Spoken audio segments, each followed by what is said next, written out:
The path from homelessness to permanent housing is anything but easy. It's even tougher if you have a disability and a family. A woman in that situation reached out to us for help when she got lost in the system. We got to work and found out just how easy it is for a homeless family to fall through the cracks. Stacey Daggett, Tiran Miller, and their 2 kids were rolling back in December of 2019. They were living in Arizona and just bought a food truck. It was starting our own business, having something to do that I enjoyed every day. But good times turned bad in an instant when Tiran suffered a devastating aneurysm in his heart. The loss of blood caused a spinal stroke that left me paralyzed. Complications from another surgery resulted in his legs being amputated below the knee. And Stacey says his heart won't last long. Dealing with his terminal diagnosis is the kids are 7 and 9. So their memories, are most important to us right now. Needing help, they moved back to San Diego to be closer to family. They got an affordable apartment that turned out to have major code violations. So they basically said we had to go. It was inhabitable. And that's how we ended up at Father Joe's.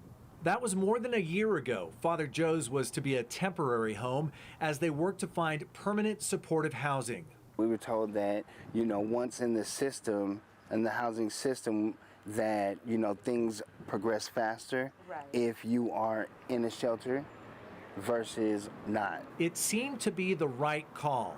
Last March, they were placed at this property in Kearny Mesa. I went down there to sign the paperwork. I did all of that, and we went to go look at the apartment.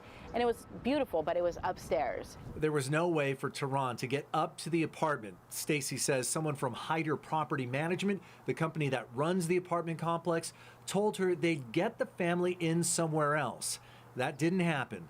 Now I don't even know where we are anymore. Not only could the family not move into these apartments, Stacey later found out that they were no longer on the Coordinated Entry System, or CES, list for people in need of housing. This is Dorian Hargrove, CBS 8. Beyond frustrated, she reached out to CBS 8 for help.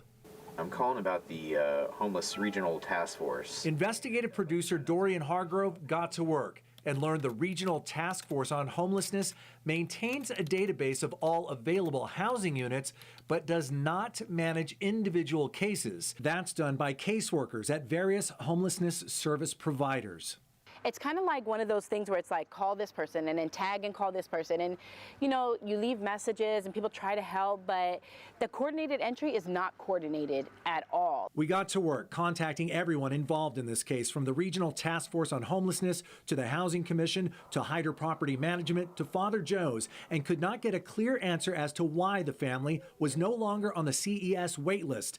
The Housing Commission owns the Kearny Mesa property, so we asked them to look into the problem. In an email, we were told that if the housing to which they are matched is not an option for them, they would be put back into their spot on the CES list and be considered for the next available match to housing appropriate for them.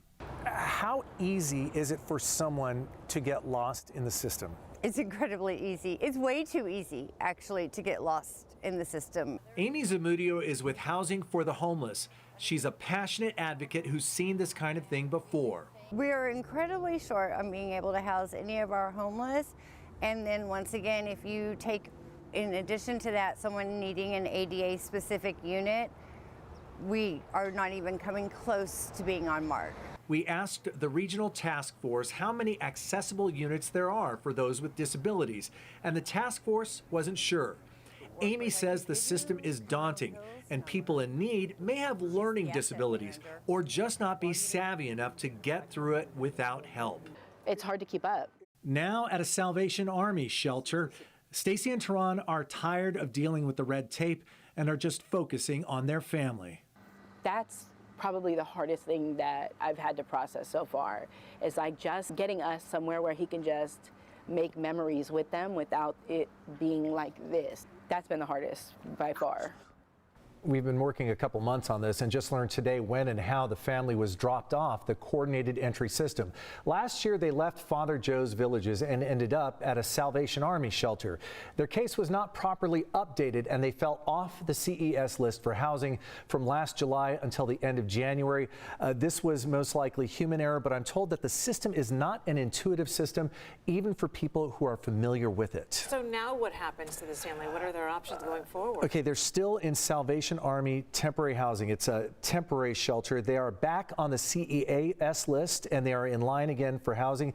We're also in the process of putting them in touch with the Homelessness Response Center. We're getting them together to find them other possible solutions, and we will be following up on this story. Yeah, we of course our viewers would like to see what happens with the next step. And if this is just one family story, many people are asking, well, how many others are in the same situation? It is so complicated and their needs are different. They're not someone you can just give a one-bedroom apartment to. They have a disability, they have 2 kids. There are a lot of different people out there who have different needs, and that's one of the reasons this homelessness situation is such a challenging one to respond to. Very complex. Yeah.